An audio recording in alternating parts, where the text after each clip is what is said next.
Hey friends, welcome to another episode of the 10 Lost Podcast with East Forest. I am Mr. Forrest. Thank you so much for joining us this week. I have something really special. I have a in-person conversation that I had with Jens Kuross. And Jens is someone who I met here in Boise, Idaho, who's an incredible musician.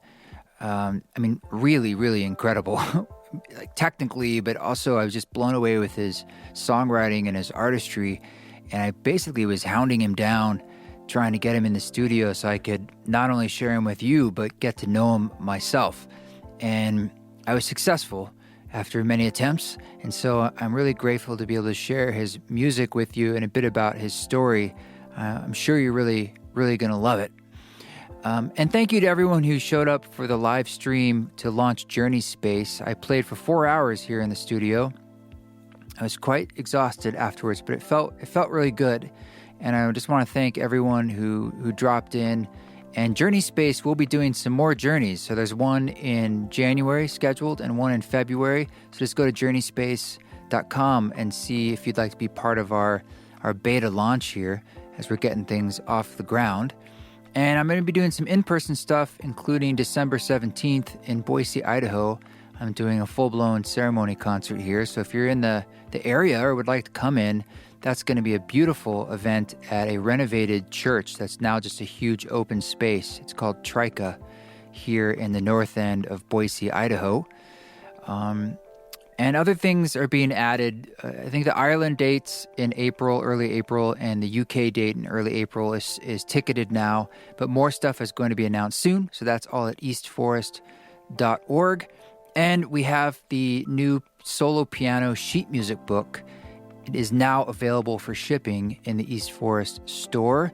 Very proud of that. The transcription's done by our dear friend Lorna Doone.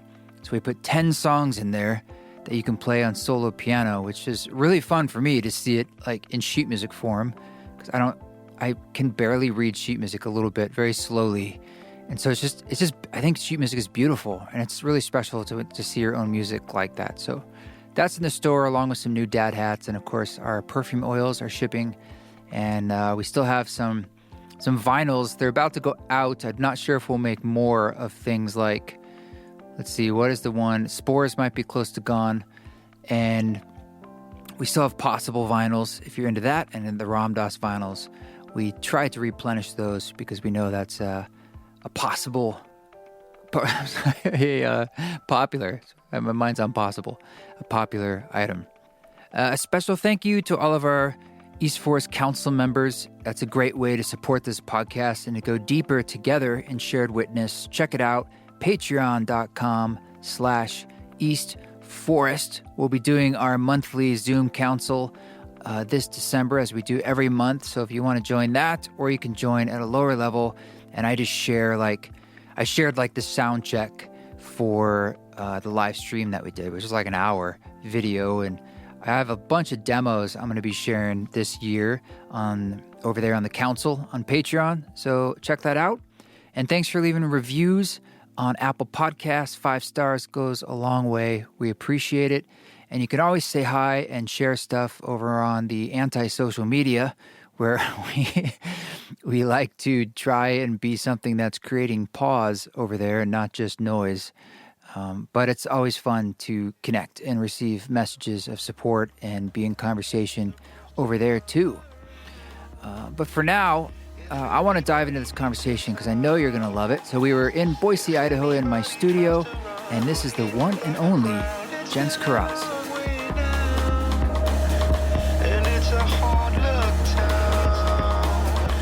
Jens Kuross. Yeah.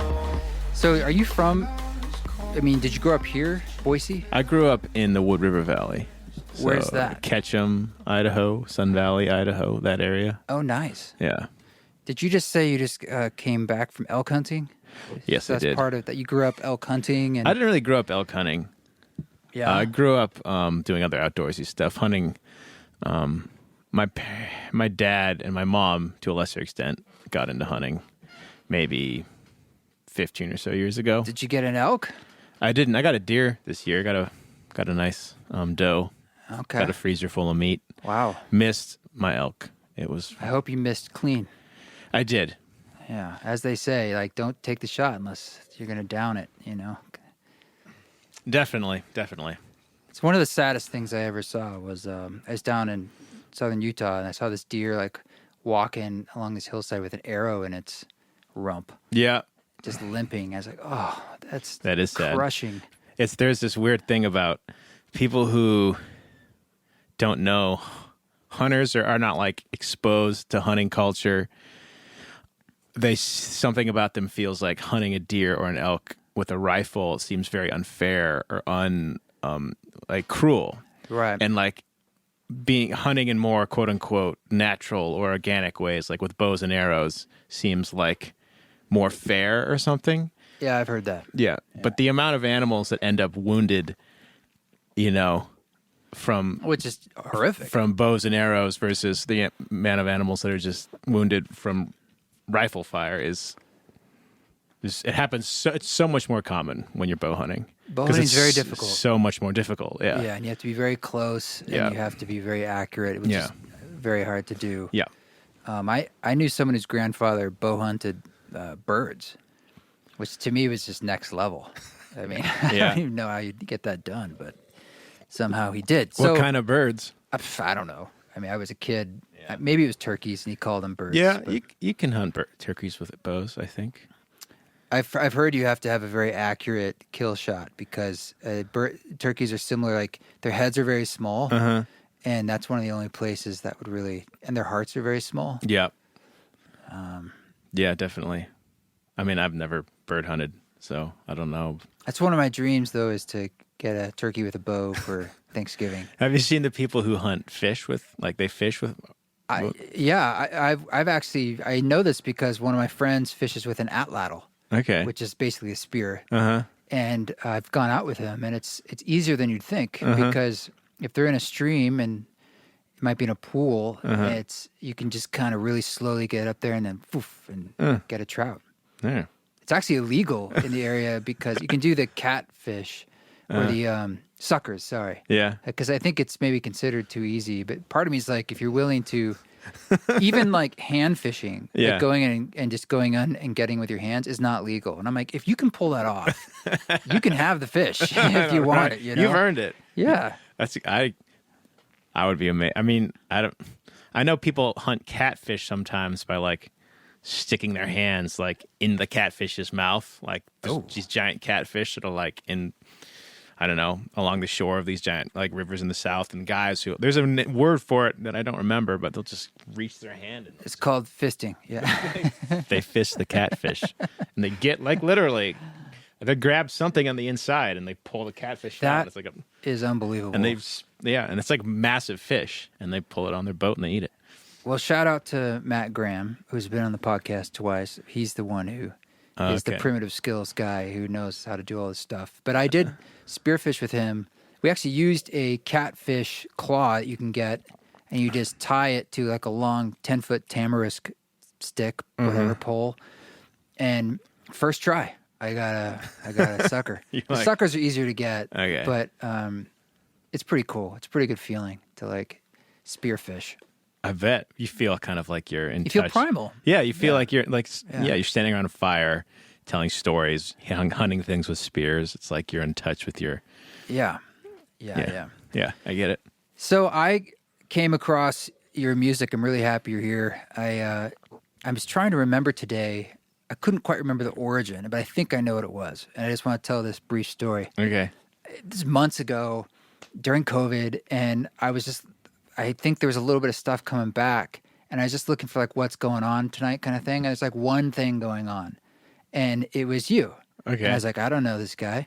So I type it in, and I pull up your music on Tidal or Spotify. And if people listen to your music there, I was like, this is the shit. Like, this is like right up my alley. And it was sort of keyboards and really interesting chordal changes, but it was intimate and it was subtle. And you had a great voice, and it was just like, I was like, why haven't I heard about this before? I don't know. Why hadn't you? No, I'm serious. We don't get to that a little later. And then the fact it was like, is this local? You know, I thought it was like passing through. Yeah. So I went to your show. I walk in the venue in the basement, and there's a jazz band playing, jazz quartet. And I'm like, okay, whatever. I mean, I love jazz, but still I was like, I'm confused because where's Jens? Like, this is the opener? Yeah. And, or Jens, sorry. Jens or Jens. I've been saying your name in my head for a while now. It's totally okay. Jens. And we sat down, Rhye and I got a drink, and I'm at the tables. It's underneath the Kuross, the Elks Lodge. Uh-huh. And I'm jamming out. And then for a while, I'm like, wait a minute. I was like, that dude playing the drums looks a little bit like, I think, the dude in the picture. And I start pulling it up. I'm like, hey, Rhye, I think that's him. I think this is also him, I should say. Like, he does this too. And I watched the whole set, man. And you were like, not just playing jazz. Like, some people play jazz and they're good. And it's like they're, especially in towns like Boise or others. But you guys are fucking slaying it, and you're really killing it. You're too kind. You're too kind. Well, it's true. I mean, musically is very high. Thank you. And you're a drummer. I am. Not a bad drummer, not even close to a bad drummer at that. So then I was just like, wait a minute, this is took it to a whole nother level. And I wanted to meet you mostly because there aren't that many people kind of doing it professionally or with that kind of dedication in town. Yeah, it's true. I try to know all of them, but I don't. But it's really less than a dozen. Yeah, probably. Yeah. I mean, I can give you the names of I can count all the good jazz musicians. Oh, jazz guys. I wouldn't know all of them. Oh. I just know the people. There's like 3 or 4 of them in the state. Maybe more. Well, maybe more that I haven't quite met yet, but there's not many. Well, so anyway. I mean, half of them were in that basement that night. So yeah, the piano player was kind of a savant-y. Justin, yeah. Yeah, kind of you just like, okay, that's someone who can just kind of, it's like an Art Tatum of sorts. Yeah, I mean, he's got a crazy story, which you should have him on the podcast to talk about. He's a very interesting guy. And what's his name? Justin Nielsen. Justin Nielsen. Phenomenal, so random to have someone like that in Southern Idaho. How'd you come across him? Justin Nielsen and I go back, I don't know, a long time. Before I left Idaho and went to college, he's older than me. He's probably 7 or 8 years older than me. But I cut my teeth playing jazz in like kind of like a hotel lobby bar. In Boston? No, in Sun Valley. Okay. And there used to be jazz there 6 nights a week. It was great. And I kind of became the regular. I started working there when I was 15. And then I became the regular drummer there when I was like 18. And wow, really young. Yeah, it was me and a bunch of guys who were in the 60s. It was. You just picked it up? I don't know if it's because I was great as much as it was. There are like not too many drummers to choose from when you live in. But you could play. I could play, yeah. Yeah. I could play well enough. And there was a couple guys on that gig who were very good, who were like former session. Well, I'm thinking of one guy, a bass player named Jeff Rhye, who. He was a session cat in Southern California. He toured with Elvis. He toured with the Buddy Rich Big Band. Great bass player. And he kind of took me under his wings, sort of. Like, there wasn't anyone to study drums with in Ketchum, Idaho. No one. But he was a bass player? He was a bass player. He's very good. He understood jazz. He understood how it works. There's a bunch of stuff very specific to playing jazz, things like form, what is a standard? What's the form of the standard? How do you solo over that form? All these kinds of things, which at 15 I knew nothing about. And he kind of like showed me all that and showed me how to play in the context of a piano trio. I should also give a shout out to my high school and middle school band director, who was the drummer on that gig, who got me the gig when I was 15. He bailed. He's like, you did. He wanted to spend time with his family. He's like, you got it. And he was a very good teacher. He was a big influence on me. Bart Bailey, great guy. He's a principal of a high school somewhere in Montana now, but fabulous guy. Yeah. Anyway, so between those two dudes, they got me on my way. And that's where I started to learn how much I loved music. Because before that, that gig was 4 hours. It was from 9 to 1. Wow. And I... Just playing like standards, real book stuff? Yeah, exactly. Yeah. And I was making $100 a night doing that. Before that, I had a job at a golf course picking up golf balls on the driving range for $4 an hour. Did you get in the pond at all? Didn't have to go in the pond. The driving range was like driving range, yes. Up a valley kind of a thing. Uh-huh. I just had to like... This is not a big town either. Like, no. Out there it's... No, Ketchum was like 4,500 people, but it's like a big tourist area. So like during the season, like coming up on Christmas, whatever, Christmas, and then certain times in July. But pretty isolated. I mean, what is that, 3+ hours from here? 2.5. Right, and Boise is isolated from, it's the, as they say, the biggest city furthest from another big city in the country. Is it? Yeah. I hadn't heard that, but long drives to get to another city. The closest big city is probably like Salt Lake or something, huh? Salt Lake, yeah, and then Portland, and if you consider Spokane a big city, I don't. It's not.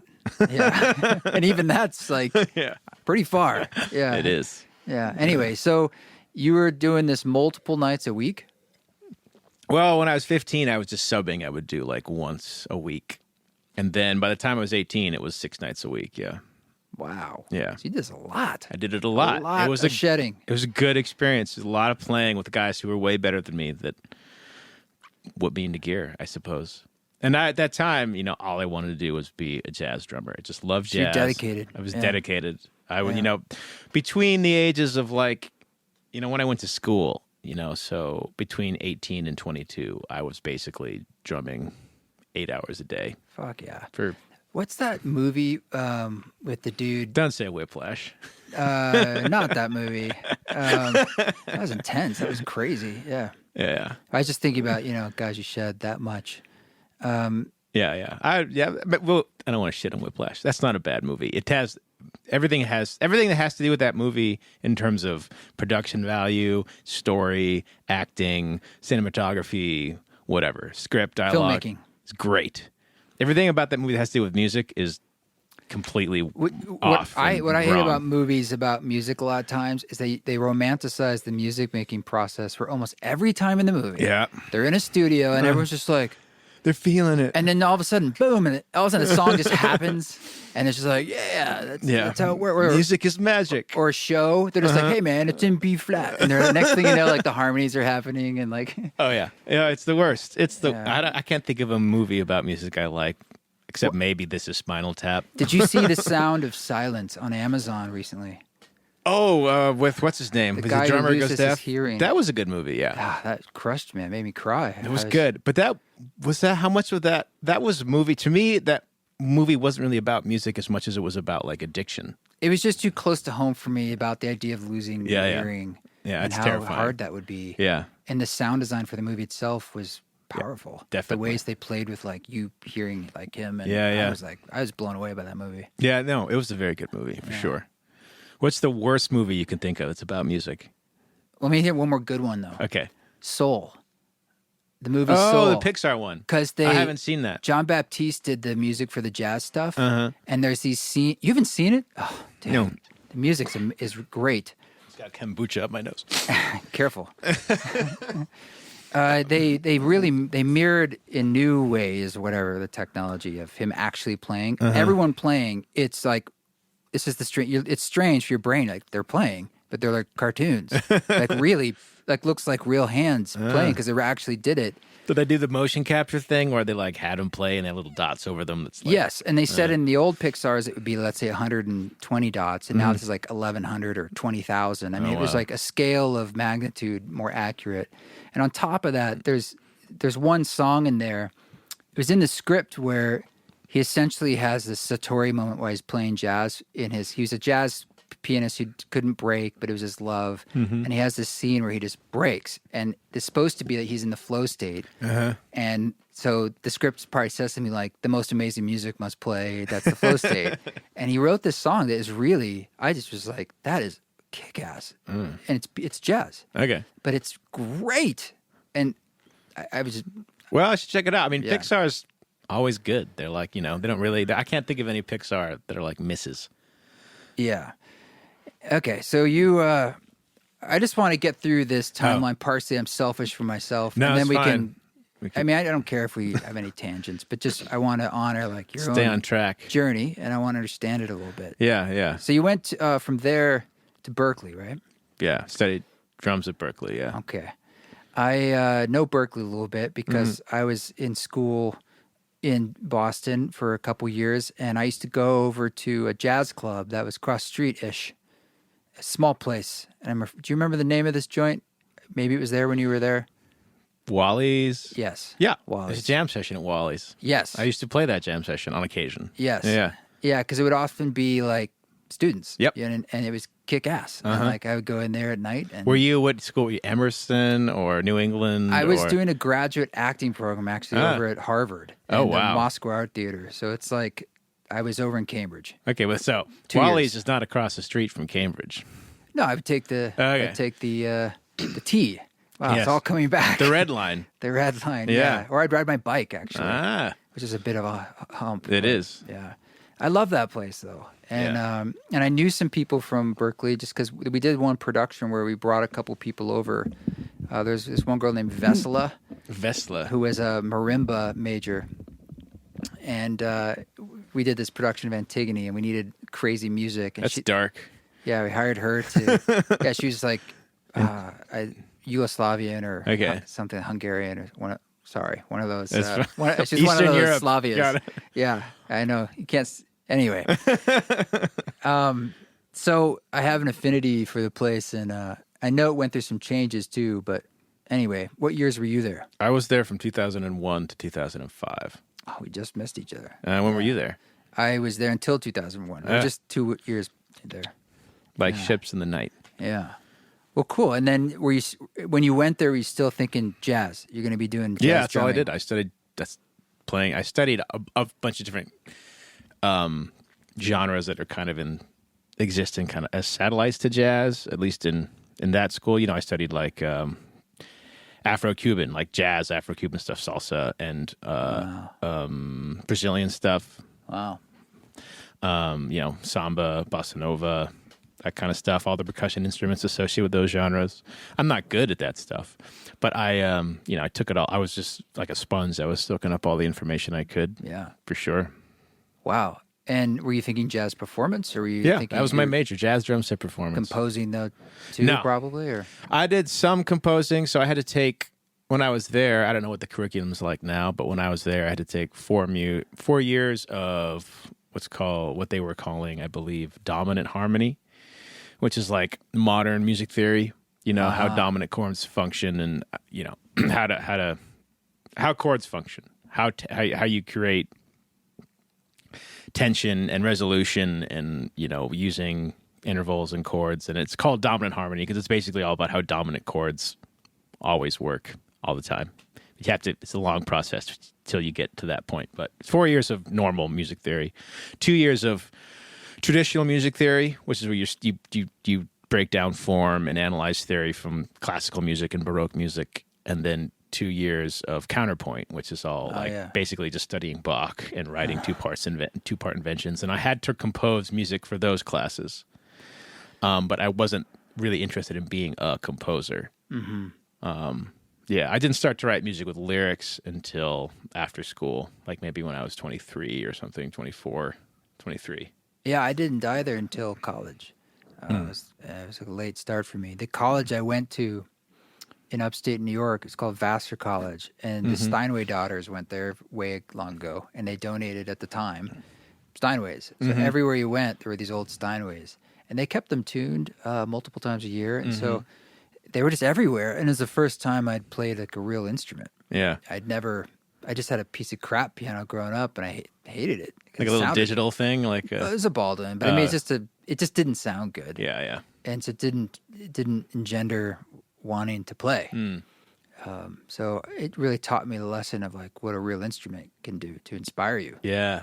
We were just sure. talking about before we started about like, if you have an instrument that inspires you, it's like, do it. You hold on to Totally. it, because that's kind of, it's not just a piano. It's like this piano or that piano or not this piano. I mean, it could be the nicest one, and you just never know if it's going to do it. Totally. I completely empathize with that. So when did you get into sort of what I thought I was going to the show? How would you describe that music? I don't know. I mean, no one wants to put themselves in a box, right? You don't have to. You could just describe it. It's rock and roll, man. No, it's not. Essentially, yeah. If you're going to, I don't know. What would you call it? It's keyboard driven. Yeah, singer-songwriter, sad bastard. Not really. It's lyrics or singing.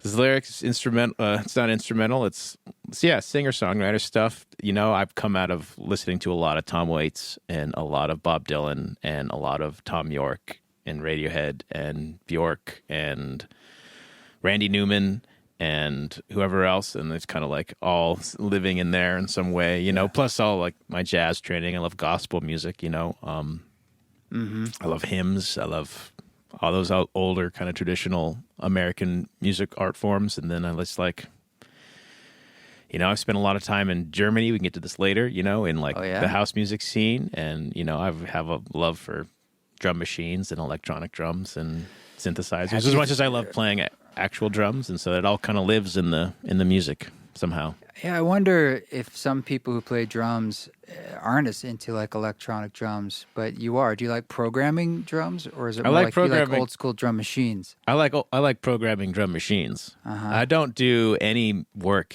inside the box, so to speak, like inside my DAW. All the songs, all the sounds I make in a room, and then I record them. You know? Don't like moving MIDI notes around. I do not.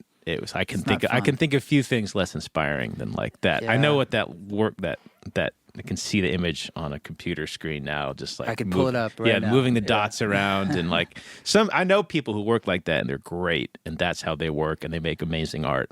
But that to me just sounds like I was dragged into recording. I used to work with an engineer. I'd go to his studio and I just have the ideas, and he would kind of mastermind running the computer. Here in town? Or? No, this was in Los Angeles actually. Okay. I lived in LA for a few years, but I was dragged into recording myself and doing my old engineering, like kicking and screaming. I did not want to do it. Were you late to the party on Very that one? late to the party. Yeah. And so I'm very reluctant engineer. And that was kind of dumb of me retrospectively, because I think that's the future, and I think that there's a tremendous amount of freedom in being your own engineer, you know. Yeah, definitely, for sure. I mean, having a space like we're sitting in the studio here in Boise, and it just gives me the freedom to whenever. Yeah, like the instrument, you know, it's inspiring to have a space that's inspiring, that you want to go to the space and just sit in this space and play your amazing instruments. I would say that is the future and a privilege. Yeah, but because the model of you have to go to a studio. It's almost impossible to create the way the kind of records you hear these days. Yeah.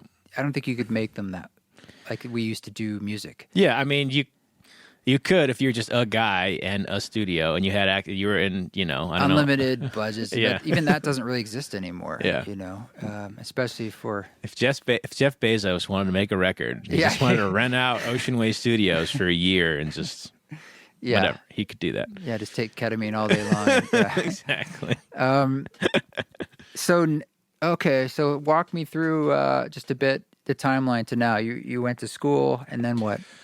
See, I went to school, got a degree in jazz drumming, moved to Los Angeles. It was a toss-up between New York and L.A. I chose L.A. because a housing opportunity opened up for me, like a really good one. So surprised it wasn't New York, being in Boston at the time. Yeah. You know, all my friends moved to New York, but I'd spent some time in New York, and I loved New York as a city. I didn't think I could hack it, like living there.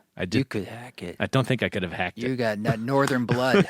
Yeah. I could have hacked the temperature, but I think that energetically.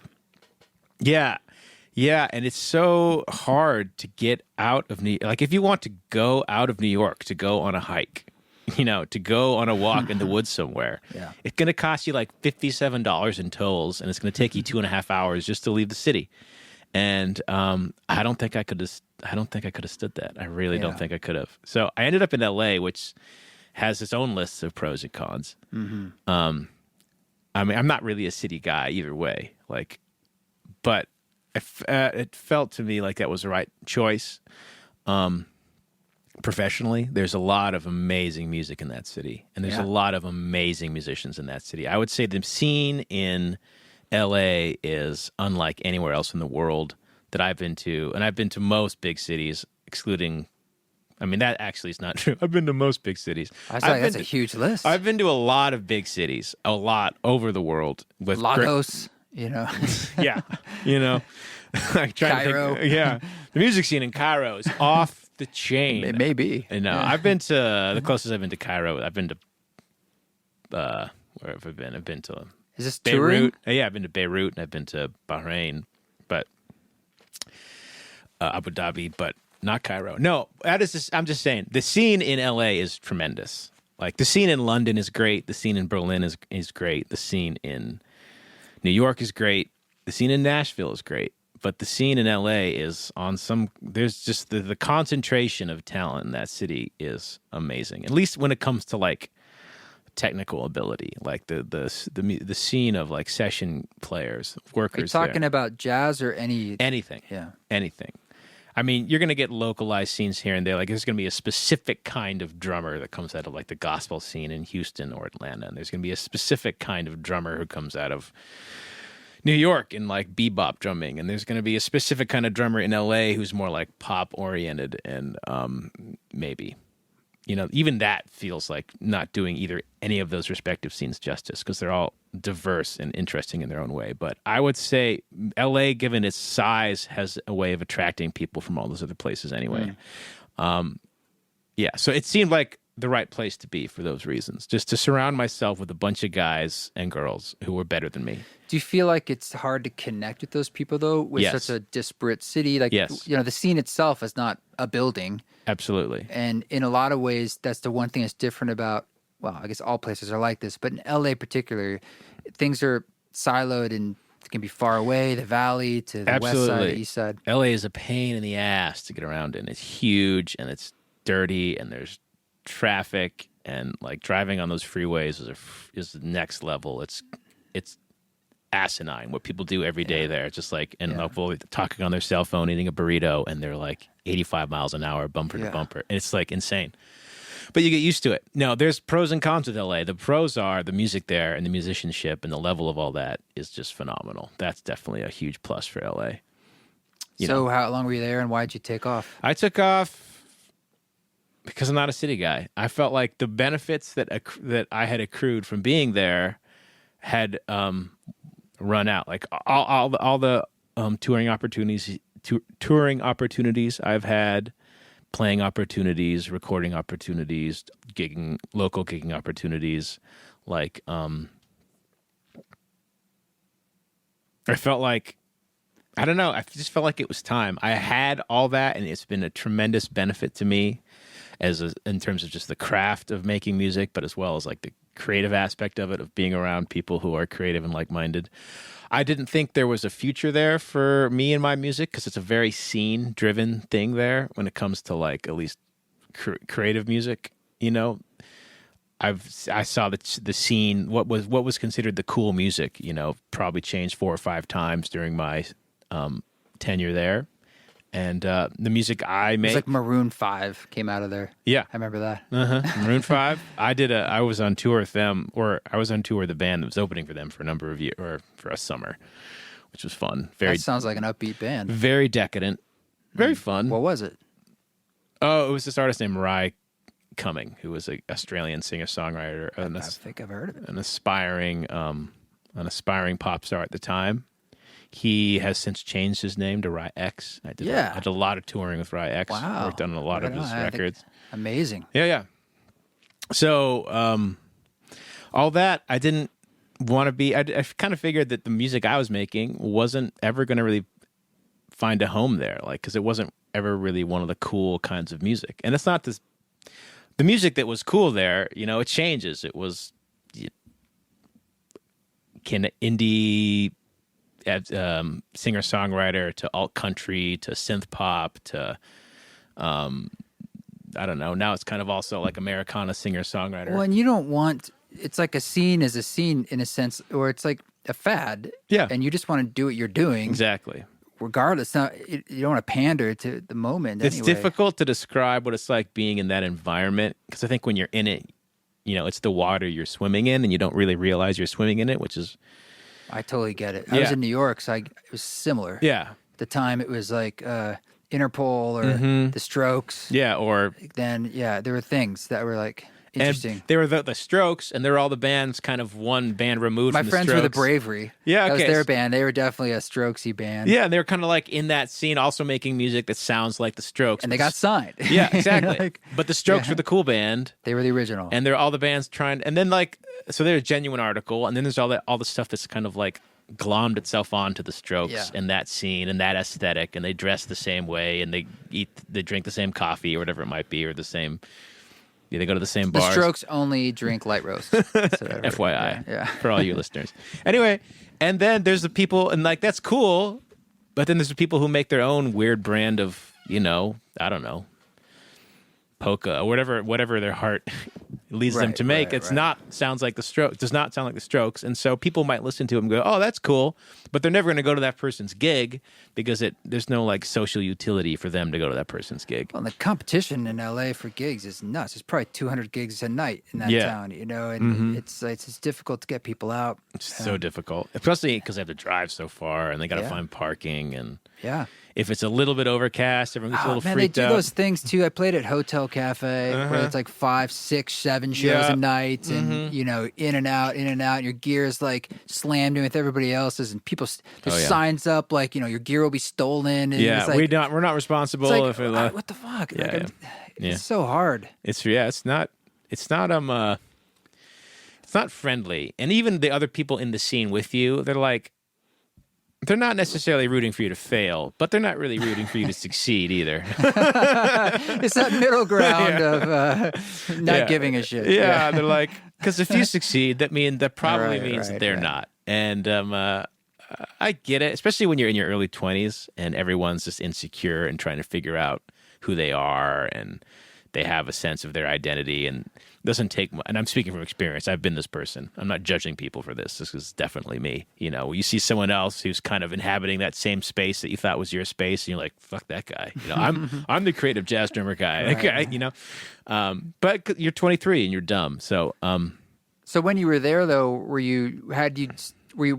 you pursuing, both the jazz career and this indie pop art career? It was a really unique thing because when did that emerge? Okay, so I gigged for probably 5 or 6 years, supporting myself mostly as a drummer, playing mostly jazz gigs. Live or studio or both? Both. Yeah. Mostly live. Nothing glamorous, $50 gig here, $75 gig You're there. hustling. Maybe like a $300 wedding where they stick you in the corner and ignore you. Those are great. Oh, fucking bad, bro. I feel you. Bringing up a lot of hard memories for me that I've purposely, I think my consciousness stuffed them into my unconsciousness. They're not pleasant. Protect me. They're not pleasant. Oh, but, God. did that for a long time. But also, so I did that to support myself, but I was also playing in a number of bands as a drummer that were like, we're going to make it kind of bands. We're trying to make it. And, none of them did. But I started to write for those bands. Okay. And so that kind of got my songwriting chops together. And were they cool about like, hey, you brought in a song this band's doing? You guys, were they smart? Like, okay, this is how we're going to figure out the money if this does make money. Or were you guys just rolling with it? That would probably vary from I don't know why I asked that. It would probably vary from band to band, but I think all the bands, in terms of like the financial, professional side of things, were very cool. And there's no like animosity. Like all those bands that tried and failed, like I don't have any, there's no residual resentment or pain. Like they all just kind of tried and then dissolved. It is hard though with bands. It's one of the reasons I started a solo project. I'll be honest. It's the main reason I started a solo project is because I had a band and was in bands, and it'd always be like, if one leg falls off the band, it could be very challenging and disruptive, or someone's a drunk, or someone goes just kind of crazy, and you're just like, what is happening? And it's like keeping that dynamic together is not easy. And any little amount of success that those groups of relationships are able to garner for themselves, like they put all that under a tremendous amount of pressure. So if there's any kind of like kinks in the interpersal relationship aspect, it just blows the whole thing up. If it's a true democracy, I think you're really in trouble. Totally. Definitely. So you either have to be in a situation where there is a guy or a girl who's like the auteur and like the benevolent dictator of the whole thing, and they're cool, and you better hope they're cool. Exactly. Or you're in a group that is a democracy, and you better hope that everyone is pulling their weight. Yeah, which is rare.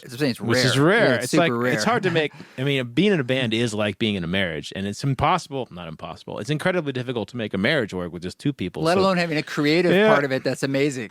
Yeah, right. Totally. There's that whole side of it.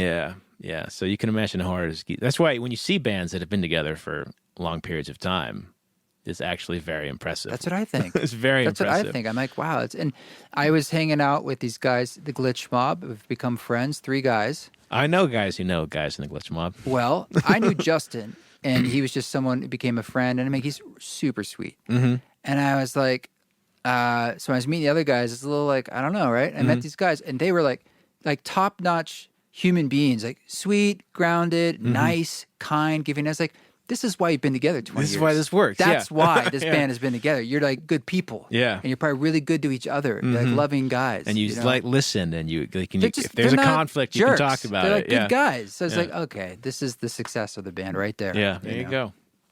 You know, you have to make music that works. Mm-hmm. So was that at all part of your thinking when you made, essentially it's a solo project, right? I mean, you always thought of it that way? It sounds like you go into a studio and you seem to play a lot of instruments, I'm guessing. Or you hire out people to... I play... You ever played it with a band, or... I've done gigs with a band, yeah. But in the studio, You play bass, too? Not well, but yeah. On the last record I put out, there's other people playing bass on that record. And one other person. And the name of that record? The Man Nobody Can Touch. It is. I was just listening to it. Yeah. Yeah. So the Anchors got a bass player. Painkiller's not a bass player. Sorry, I'm reading off this because all the names of the songs came up. No one else knows these titles in front of them, but that's fine. So I hired a bass player to play some of those songs. A really great bass player. Where'd you record this? Most of that was done at a studio in Koreatown in Los Angeles. Oh. I didn't engineer. Well, some of it I did. No. Okay, I think 7 of those 10 songs were done in a studio I helped build in a guy's garage in Koreatown called Grandma's Dojo, which is a great little studio with a great engineer named Miles Senzaki, who is phenomenal. If you're in LA and you need someone to engineer music for you. I'm sorry, the bass player who played? Nick Campbell. Okay. Who is more known, you can look him up on Instagram, he's more known for playing really incredibly funky R&B, jazz stuff. I used to play jazz gigs with him. That's how I know him. He's incredible. You'll know. Yeah, just look him up, Nick Campbell. He's an incredible bass player. Cool. Yeah. So you've made how many records you made under your own name? That's the only full length record. But before that, there were, I believe, 3 EPs and maybe 2 singles in total. And you did some touring a lot with Rhye and like Bonobo too. I did a stint opening solo. Yeah, I did a stint opening for Bonobo. I did a stint opening for Rhye, not Rhye, but RHYE Rhye. The other Rhye. The other Rhye. That's cool. That's my Rhada's like one of her favorite bands besides East Forest. But, naturally. Go-Go Penguin. So is this how you got to all the cities in the world? When you said you've been to every major city? Well, I toured for a long time with that artist Rhye. I was his drummer and I was his keyboard player. Damn. And I toured. I started working with him when he was still Rhye in 2010, and then I stopped in, I think, 2017. So there was a lot of touring. I bet. Yeah. That's how I visited all those cities, yeah. How do you find the experience of touring? I love it. Oh, okay. I love touring. It's hard work, and there's not a lot of sleep, and it's stressful, and but I enjoy it. Yeah. Not everyone, Rhye did not enjoy it, but I enjoyed it. Do you think you enjoyed it because you were in the support role? Yes. Do you think it would have been harder if you were the front man? I think if your name's on the marquee, you're definitely under a lot more What stress. about when you were opening? I've done some opening slots, and that's a different level of stress because some people, it's harder everything's about the other show. Yeah. And the fans to some degree. It's like, okay, hey. Yeah. It's hit or miss. It's a thankless job. You don't get paid well.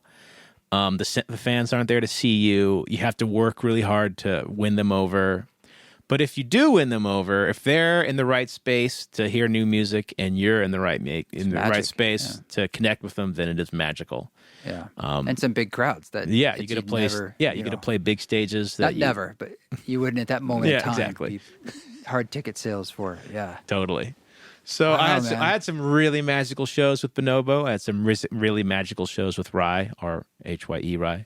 Yeah. I did a tour with Rhye where I was the opening act and his drummer and keyboard player. That wasn't really fun at all. Were you playing drums and keyboards at the same time? Sometimes, yes.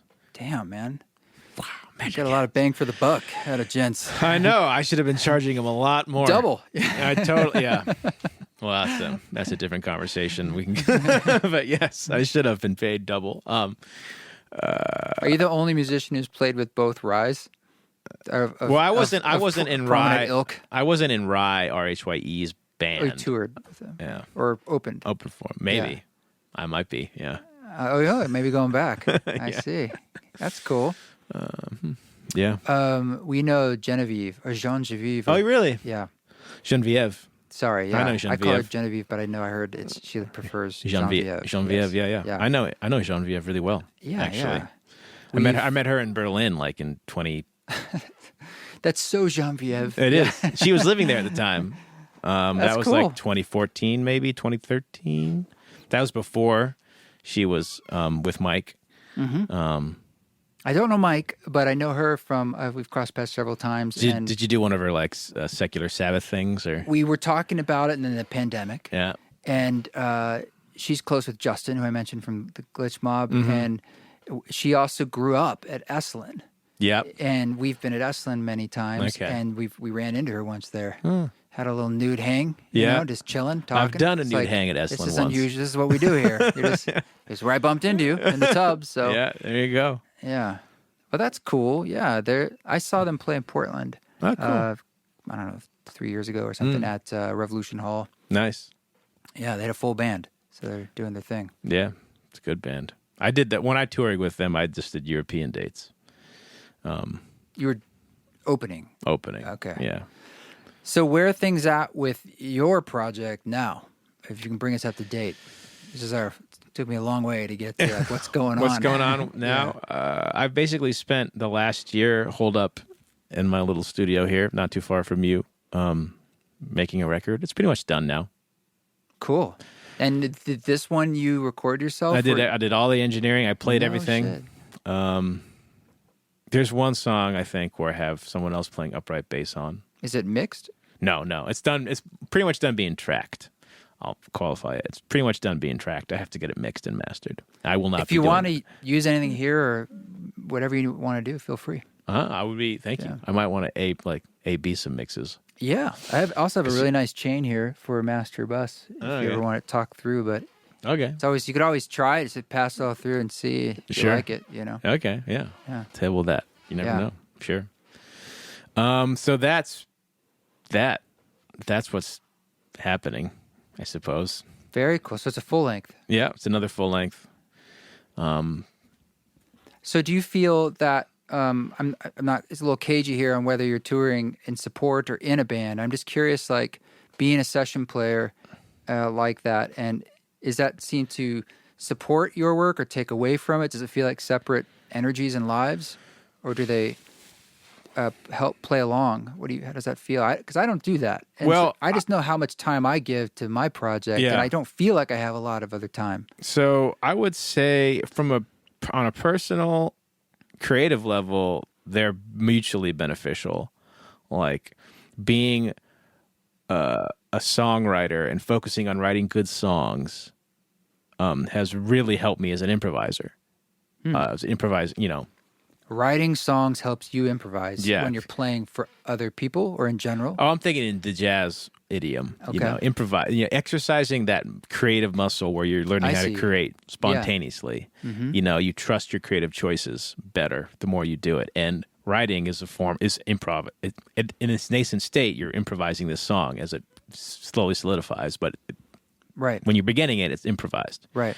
And so improvising is improvising, and it helps you. And I've studied the jazz language enough that I know, that even though the songwriting I do is not jazz at all, I'm still exercising that creative muscle, and I can apply it to the jazz language, just the creative aspect of it, and spontaneously making choices and believing in them and like playing them with conviction. It helps it a lot.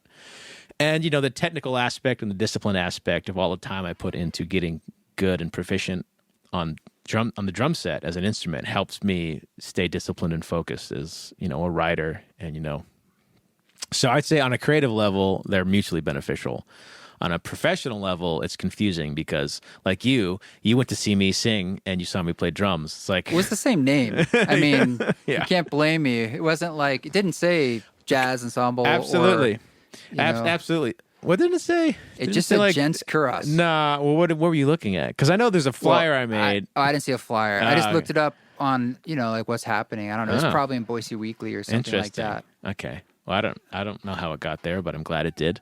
It's their fault because it probably had a description of you. The flyer just said like, jazz hang or something, jazz residency. Well, I did see a flyer like on the door. Yeah. And I was like, but I thought this was the thing. Yeah, okay, well, anyway, this illustrates my point exactly because people, like when it comes to promoting yourself, like I'm self-employed, so I have to generate money for myself by a whole combination of musical things. One of those things is playing drums for people or playing keyboards for people.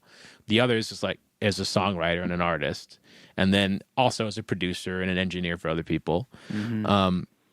So how do you balance all those hats? Like if I'm just an artist, if that's all I did was live off my songwriting, I would starve. I need the income from the session work and the touring work and the production work I do for people.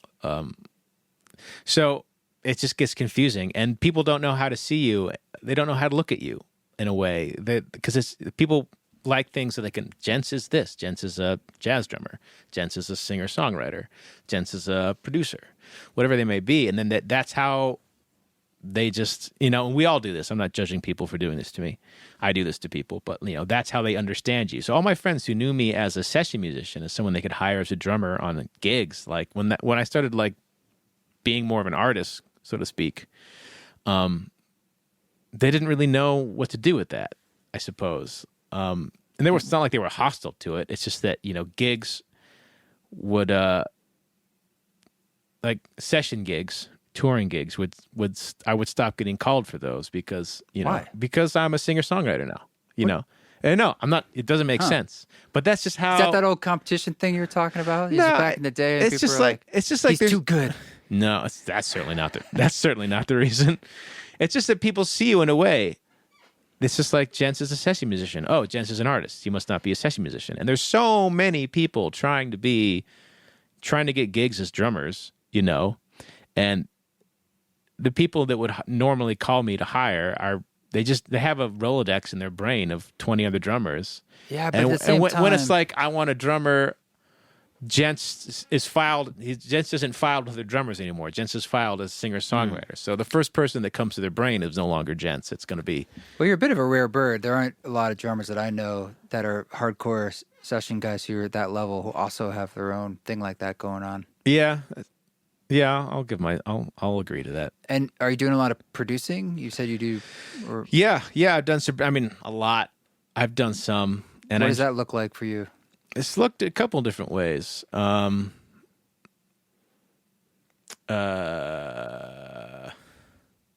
produced some like jazz EPs for people because I really like jazz, but I think all jazz records kind of have started to sound the same in terms of like just not in terms of the playing or the improvising or the songwriting, but in terms of the production, their choices on like what should the piano sound like and what should the saxophone sound like. It's all just like we've got a great upright we got a great grand piano sound, we got a great drum sound, we got a great saxophone sound. It's clean. Yeah. Everyone plays. It's all done live. It's great.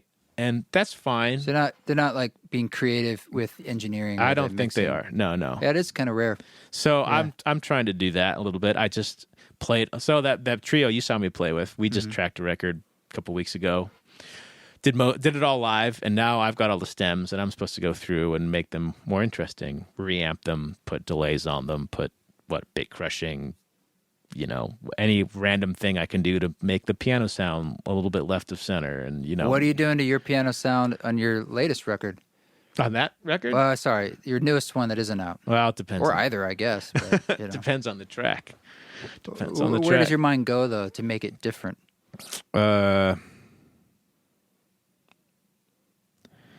Is there a particular like vibe you're trying to go for? Let me think. It could be a number of things, and it depends on the song. Some songs aren't really. I don't mess with the sound at all. I just mic it. Some of it has everything to do with the mic placement. Is it far? Is it close? Are you hearing all the sounds of the action and the felts and all that kind of stuff? That's very in vogue right now. Is it more roomy? I don't know. Just play a little bit more. You're going to do a stereo pair. How about you do a stereo pair of mics that don't match and see what that sounds like? Or reamp. I do a lot of reamping. Add delays, add slaps, add, like I said, bit crushing or compression, or what does the piano sound like when it's coming out of your guitar amp instead, and then mix that in there. Put it through. I have a Moog that's got a audio in, and you can run the piano through the filters in the mod section of the Moog and treat it like that. And sometimes it's just a weird little subtle thing that you don't hear, that you hear but you don't realize you hear. It's just blended with the normal piano signal. Stuff like that. And it's it's always changing. It's not like a thing. It's a very much a record by record, or definitely a song by song, I would say. Got to serve the song. It's got to serve the song. Yeah. Yeah. Well, that's cool. That's cool. So, and you're hoping to, what would be the perfect outcome for you? It would be to just tour this new record and do your work, or would you miss the session stuff? Or I think I would miss the session stuff a little bit, but life is a series of choices. There's a lot of stuff I like to do that's not music related that I don't get to do because I've decided that I'm going to be doing music. Yeah, I feel that, man. Yeah, right? So when it comes to that, I would miss the session stuff because I take pride, I would say, in being in someone else's band and like being really good at helping them sound their best and making them comfortable and helping them make a great record and helping them put on a good show or whatever it might be, because I'm very good at my job and I can make them sound better. And that's a source of pride. You're only as good as the drummer. Totally. It's the old saying. Totally it's true. It's super true. The drummer is always the leader of the band, even if no one realizes that. You can't overcome a weak drummer. You can't. No. It is what it is. It is, yeah, totally. And that's why people really want great drummers for obvious reasons, but it really can elevate the They totally sound do. of the band. We don't have to get into that, but suffice it's it just to true. say, I totally agree with that. It's not really an opinion. It's just it's the way it goes. The rhythm's not there. Like you have a good rhythm section, you can fart in the microphone on top of it. It'll still sound great. But if your rhythm section sucks, you can have the best vocalist and the best guitar player or whatever, and it's just not going to be good. Yeah. Where were we? Just where your heart is with the future and this new work, like whether you miss the other work or just kind of where you want it to go or where it is going, how it's evolving. Well, I was really happy with how this record turned out. I was a little anxious to see how my engineering skills were going to pan out, or if I had any engineering skills, but I think that the record sounds great. And, it's my best work yet. I took to engineering and recording like a fish to water, or at least it feels like that. So there'll be more of that in the future. This record, my management shopping it around, trying to find labels who might be interested. I don't want to have to self-release it again, but I will if necessary. I put out all my early EPs with a record label, but that full length, the first full length, got totally torpedoed by the whole COVID thing, and touring had to be canceled. And I had a distribution deal, which was good, but not great. Anyway, would you be willing to, have a label and you kind of give up the ownership of the music or most of any income from that? I would give up ownership, at least partial ownership of the masters for sure. If I got to use the label as a bank and they would fund stuff for sure. I had a publishing deal for a while, which is expired now, but that was, I gave up a lot of like back end income for that. But I would say it was worth it because of the advance involved. I got to live off that for a year, which is great. Gave me the freedom to write another record. Mm-hmm. So I'm looking for deals like that at the moment, for sure. Publishing deals, record deals. Yeah. So who's going to mix the record? It's going to be mixed by a good buddy of mine who lives in Nashville named John Crone. He's mixed all my music thus far. Cool. And I have a good relationship with him, and he basically knows what I want stuff to sound like. I give him fairly accurate rough mixes, and so he basically takes those and makes them sound better. Cool. Yeah. Cool. Well, I look forward to hearing it. Yeah. I love the set you played at Treefort. It was my favorite one. Oh, Thank you. I appreciate that. It was rough. But Yeah, actually, I'd like to talk about that briefly. So I was playing, I think, the next night or something. So part of me was like, I want to check out the space. yeah. And I wanted to see the thing I wanted to see the first time. And I was like, I'm pretty sure this time he's doing he's not his playing thing. jazz, yeah. Which is cool either way. Yeah. But you were in there and like the sound system was a little janky and they were just having basic issues of just lines, and they don't let you sound check for Treefort, really. Yeah. Well, they don't. And so they should, if it's, you didn't have, I don't think, very complicated setup. No, you know, I did if not. it's sending signal, I mean, it's analog. Yeah. It's sending it or it's not. Uh-huh. And they were just having trouble. And I almost got up and I'm like, let me just get in there, because I've been through that situation so many times, and it's almost always just like one of the cables is dead. Yeah. And I just know, we all know how to do it, but I can very quickly make, okay, do this, okay, this one, boom, it's good. Yeah. You're Swap done, it out. let's We're go. good. Yeah. And they took a long time doing it, and they had like some students as like apprentices. No, hey, bro, you think you had it bad. The next night, When you played? you had an adult and the students on a janky system. Uh-huh. I show up the next night and I'm setting up, and there's a younger gentleman who's a kid, and I was like, hi, and I was like, so where's everybody else? And he's like, oh, it's just me. I was like, what's your deal? He's like, well, I'm in high school and I'm like learning how to do this. I'm like, it's just you, and he's just learning. He's done a couple. He doesn't know, So they put a student in, and I ended up doing it all. I mean, I was like, here. I just had to show him. I was like, we're going to run these lines. We're going to move these two speakers. We need power over here. Okay, now we're going to flat the EQ. And okay, oh, it's a little, so we're going to roll back, getting some feedback. Okay, hold on a second. I do everything. And then when you're running the show, it's just like, I just would just be like, hey, I think we need to bring up blank or whatever, because I can't tell, So it was, that was hard, because it's a level of stress that, you but just don't need. You overcame it, and it was.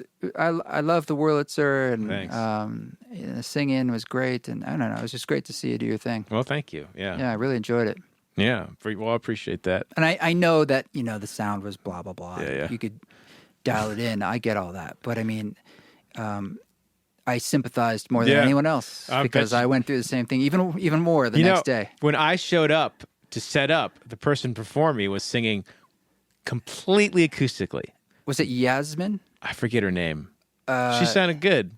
She was just playing guitar and singing. Oh no, it was somebody else. Yeah, She's just playing guitar and singing. yeah. And I'm like, oh, But with no amplification. No amplification at all. Yeah, just singing in and a I'm room. like, oh, that's nice. That's nice. That's Yeah. cool effect. And the reason was because the sound people had no idea what they were doing, and they couldn't. When I showed up, I'm hauling my Wurlitzer out there, and there's a young lady, and I'm like, okay, cool. So I need like one stereo DI and just two mono DIs and like a power drop right here. And she's like, great, cool. I don't know what any of that means. And I'm like, oh no. but you're the sound person. It was weird. Yeah, I think for some reason that venue had something going on with some students. Like it was like a deal going on where like we're gonna learn, and it's sort of like you don't want the first time tattoo artist or the practice surgeon. No. You know what I mean? You're just like, oh, okay. It was really rough, man. But yeah, whatever. It happened and it was fine. I've played better shows. I've played worse shows. Yeah. Yeah, they were nice. And I've had sound people who were they were mean. Yeah. I mean, did not care. Mean. Like, Territorial. what did I do to you? Like, it's like, please help me. There's going to be all these people walking in like 32 minutes. And like, will you please give me a little volume? It's a crazy world out there. It's rough. Yeah. But, I mean, we think about all the hustling that happens and all the things you have to do and all the things that have happened. And it's like, it's crazy, man. Doing the life of music. I'm glad that a lot of that, I'm proud of all of it. I'm glad it's happened, but you're making me think about just all of it. From LA to New York to whatever. Yeah. All the different touring and. Mm-hmm. Yeah. But it's nice. So in Boise, you came back here because it's sort of home, and you felt like you could do your music but live the life you want to live. Like, what are these other interests you're talking about that you have to give up? Outdoorsy stuff. Like, I love backpacking. Me too. And camping and mountain climbing and hunting and all this kind of stuff. My family's in Idaho, so I got to be close. I have a little niece, my sister and her husband and their daughter. And it's just good to be close to family, you know? Yeah. I never really felt at home in LA. I have some very good friends there who I miss, but I never really felt home there. Yeah. I feel much more at home in Idaho. I mean, it is an interesting creative place to be, Boise. I don't know if there's a home for my music here either, but like I can at least afford to live here and like afford to. It's getting more expensive. Yeah, that's true. Ugh. Not like LA, but I think it's going to crash soon. I could be wrong about that. That's a different podcast, your real estate podcast. But I can afford a house with this and turn it into a studio. I could not have afforded that in LA at all. It would have costed me 3 times, at least, maybe 4 times as much a month as what I'm paying. Mm-hmm.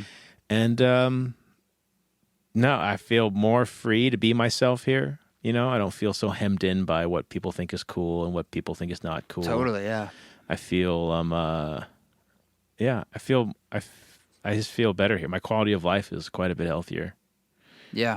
Quite it's a bit good better. living. I mean, it's easy living.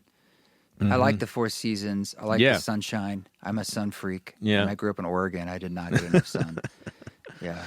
Which part of Oregon? Salem. And then I was in East Coast for the school stuff, and then in New York for a long time, and then I went to Portland, did a stint in Portland. Yeah. In the golden age of Portland. Yeah. It truly was. And then what years were the golden age of Portland? 90s? No. It's just when it really was popping and everyone was moving. I moved there a little before that. See, that was 2010. Okay. 2010. That's when I moved there. The golden age of Portland. Yeah, the 2010s were quite nice before it got teens. crazy expensive. And like when I moved there, you could get a house pretty cheap, and you could be a barista 3 days a week and pay your rent, and still though all that stuff with the food scene was happening and the music scene was happening. So it just felt like, wow, this is awesome. And then when did you move to Boise? Roughly 4 years ago, but it's when Rod and I met, and then I didn't really move here, and we kind of slowly moved here. I see. Because I had that space in southern Utah too, and that was either that or touring. And then she had this space that we're sitting in that was the old sailboat garage. I think it was just 3 sides. And then someone turned it into a garage. It was just a garage door. And then I turned it into a studio. Okay. And that was, I finished it like a month before COVID hit. Oh, thank time. God. Yeah, right? I mean, couldn't have been better timing on that end. I just finally finished, like, this is great. And then like, I guess I'll be in here all the time, which is awesome, So it really worked out on that level. It's been a real godsend. Definitely. Yeah, it's cool in here, for sure. Yeah, it's got a good vibe. Got a very good vibe. Yeah, and I wanted it to be white and have lots of light and windows just because of my need for light. Sun. Yeah, I love looking out this transom window and getting to see the sky. And, it's nice. It's really nice. That's nice, yeah. So I don't know if we can, if there's like a song we can play at the end of the podcast, but you can let me know. And I could include it if you want, if you own it, your music. Or I do own my music, yeah. It'd be nice. And where can people find you and your stuff? What's your address? No. You can find me where you would expect to find an artist. I'm on Instagram. I have a website. It's all just Jens Kuross, JensKuross. Double S at the end. Double S. And that's not hard to... It's very Googleable. I'm the only one in the world that I know of. I just did it today, and it worked. Yeah. So Instagram, Jens Kuross. Twitter, Jens Kuross. Facebook, Jens Kuross. JensKuross.com. And is there anything you can tell us, though, about you? Is there any touring or anything that's happening? Or No. You got to wait and talk about that? No, I'll wait. Nothing's confirmed yet. Gotcha. If it does get confirmed, it'll all be next year. It'll all probably be sure. spring and summer next year. Yeah. So yeah. Other than that, stream me on Spotify. Bandcamp's better. If you don't mind, go to Bandcamp. But if you have Spotify, it's more convenient. I'll take it. It's fine. They can play music and go to bed and just turn the volume down. Hit repeat. Just let it shuffle. Yeah. I love this artist. Yeah. That would be great. Do that. Definitely do that. I had some friends in a band who they made a record that was all silent, and they got their fans to stream it. You know those guys? Was it a metal band or something? No, it's kind of like a funk band, Wolfpack. Well, I heard about this. It kind of was lore. I mean, Spotify was pissed. Yeah. That Spotify changed. They made their like rules. $10,000 or something in They streaming. made more than that. It paid for a whole tour. Wow. Yeah. Just people streaming. Yeah, just with the volume down at night. It was a silent record. There's no sound. Oh. They uploaded nothing. They uploaded Oh my silent God, it's audio. not even a file. record. Yeah, Wow, they gamed it. totally gamed it. It's like an NFT before NFTs. Yeah, or it was, something. they were very savvy. Are very savvy gentlemen. But anyway, yeah. But So your do that. record will have music. My in it, record and has sound. It'll have actual So sound. You can listen to it turned all the way down or all the way up. Options. I like that. that. That's good. Yeah. It's very artistic. As long as it's going, either way, I don't care where you have the dial turned. Well, cool. Well, thank you so much for dropping in. Thanks for having me. I And, appreciate it. encourage people to listen to your music of all shapes and sizes, everything Definitely. you do. Do you have the jazz music recorded and released, though? No. Okay, so that's simple. So if Yeah. they search you for music, they'll come up with just your solo work. Yeah, I've been a sideman on several records, but if you Google me, my name, those records won't Yeah. come up. Yeah, that's another discussion Yeah. about that whole. Okay. Yeah. Well, cool, man. Thank you. Thank you. Appreciate it. Well, thank you, gents, for coming on. I really, really appreciated that, and I hope to see you again, considering especially that you're literally down the street. And he's a great musician, and this song you're hearing in the background is Done With Dancing, and it was off his last album, and it's been in my head for days, in a good way. He's got some great classic songwriting skills, an incredible voice, great production, high musicianship, so check out his work. I can't wait to hear this new album that he mentioned he's working on, but I'm sure you're going to dig this stuff, and I'm happy to be introducing it to myself as well. I hope to see those who can make it to the live shows. Sign up for our newsletter at eastforest.org, and we'll let you know when we're coming to your neck of the woods. Lots of stuff, shows hopefully being planned for 2022. You know how these things go. It's such wild times, but we're just doing our best to be out there walking the walk and sharing in the witness and in the conversation together. So for now, you guys keep walking your walk. Don't take any shit, but if you do it with grace. Too young to fall apart.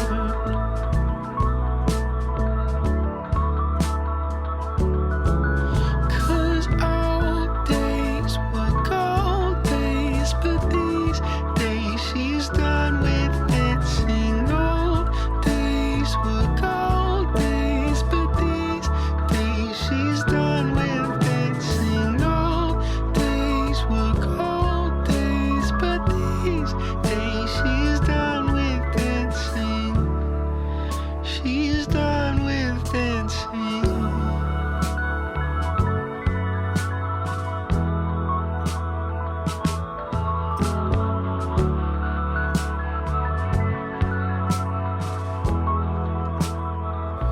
That's all for dancing. Don't fall for all those broken parts, the words you can't sing. So deep inside, so far apart. 'Cause every time she raised her voice and laughed, every footstep that she hoped would pass, saved like